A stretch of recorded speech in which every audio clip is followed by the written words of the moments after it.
தனது தங்கையுடன் கள்ள உறவிலிருந்த கணவரை மனைவி கண்டித்ததால் அவர் உச்சநீதிமன்ற தீர்ப்பை காட்டி தப்பிக்க முயன்ற சம்பவம் திண்டுக்கல் மாவட்டம் பழனியில் நடந்திருக்கிறது. கணவனின் இந்த செயலை கண்டித்து மனைவி தற்கொலைக்கு முயன்று மருத்துவமனையில் சிகிச்சை பெற்று வருகிறார். என்ன நடந்தது? இந்த தொகுப்பில் பார்க்கலாம்.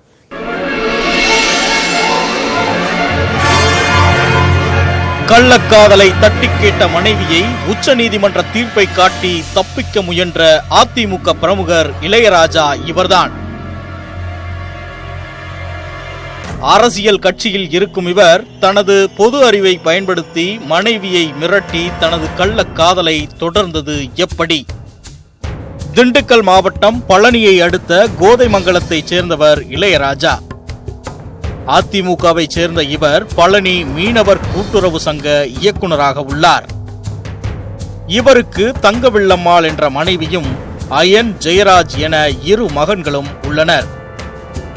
தங்கவில்லம்மாளின் தங்கை சத்யாவிற்கும் ராமமூர்த்தி என்பவருக்கும் திருமணமாகி இருவரும் தனியாக வசித்து வருகின்றனர். இந்நிலையில் இளையராஜாவுக்கும் அவரது மனைவியின் தங்கை சத்யாவுக்கும் இடையே கடந்த சில வருடங்களாக தொடர்பு இருந்து வருவதாக கூறப்படுகிறது. கணவரின் நடவடிக்கை தெரிந்து தங்கவில்லம்மாள் இளையராஜாவை கண்டித்துள்ளார். அப்போது கள்ளக்காதல் தவறில்லை என உச்சநீதிமன்றம் சமீபத்தில் வழங்கியுள்ள தீர்ப்பை கூறி இளையராஜா மிரட்டியுள்ளார். இதனால் காவல் நிலையத்திலும் புகார் அளிக்க முடியாத நிலையில் தங்கவில்லம்மாள் தவித்து வந்துள்ளார். இந்த நிலையில் கடந்த சில தினங்களுக்கு முன்பு இளையராஜா சத்யாவுடன் வாழப்போவதாக கூறிவிட்டு சென்றதாக கூறப்படுகிறது. இதனால் அதிர்ச்சியடைந்த தங்கவில்லம்மாள் மற்றும் சத்யாவின் கணவர் ராமமூர்த்தி இருவரும் மனமுடைந்து வீட்டிலேயே விஷம் குடித்து தற்கொலைக்கு முயன்றுள்ளனர்.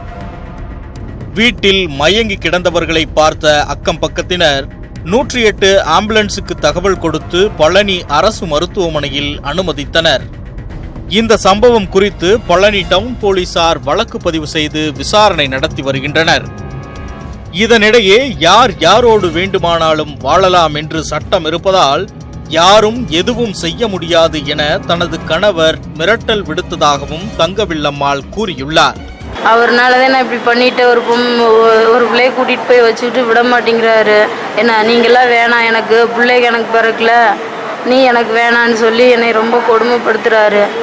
இவங்க சட்டத்தில் யார் கூட வேணாலும் வாழ்ந்துக்கலான்னு இடம் இருக்குதுன்னு சொல்லி என்னை மிரட்டுறாரு. எந்த கோர்ட்டு போனாலும் நான் ஒன்றும் பண்ண முடியாது, எங்களை மீறி என்ன நான் பார்த்துக்குவேன், எத்தனை ஜெயில் போனாலும் நான் பார்த்துக்குவேன் அப்படின்லாம் என்னை மிரட்டுறாரு.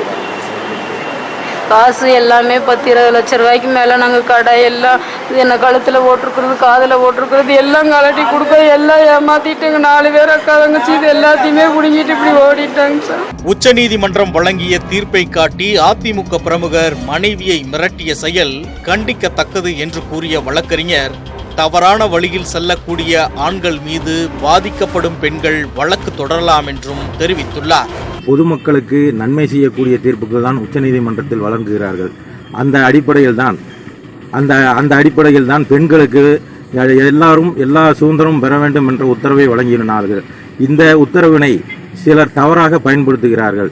இந்த தவறாக பயன்படுத்துவதை அந்த பெண்கள் கண்டிக்கலாம். தவறான வழியில் செல்லக்கூடிய ஆண்கள் மேல் பெண்கள் நீதிமன்றத்தில் வழக்கிட்டு அவர்களுக்கு உண்டான தண்டனை பெற்றுத் தரலாம். இந்த தீர்ப்புகளில் பாதிக்கப்படக்கூடிய பெண்களாக இருந்தாலும் ஆண்களாக இருந்தாலும் அதுக்கு உண்டான நிவாரணங்களை நீதிமன்றத்தின் மூலமாகத்தான் பெற வேண்டும். அதை விட்டுக்கொண்டு சர்ச்சையான முறையில் தற்கொலை செய்து கொள்வது, சர்ச்சையான முறையிலே கருத்துக்களை தெரிவிப்பது போன்ற கருத்துக்களை தெரிவிக்காமல்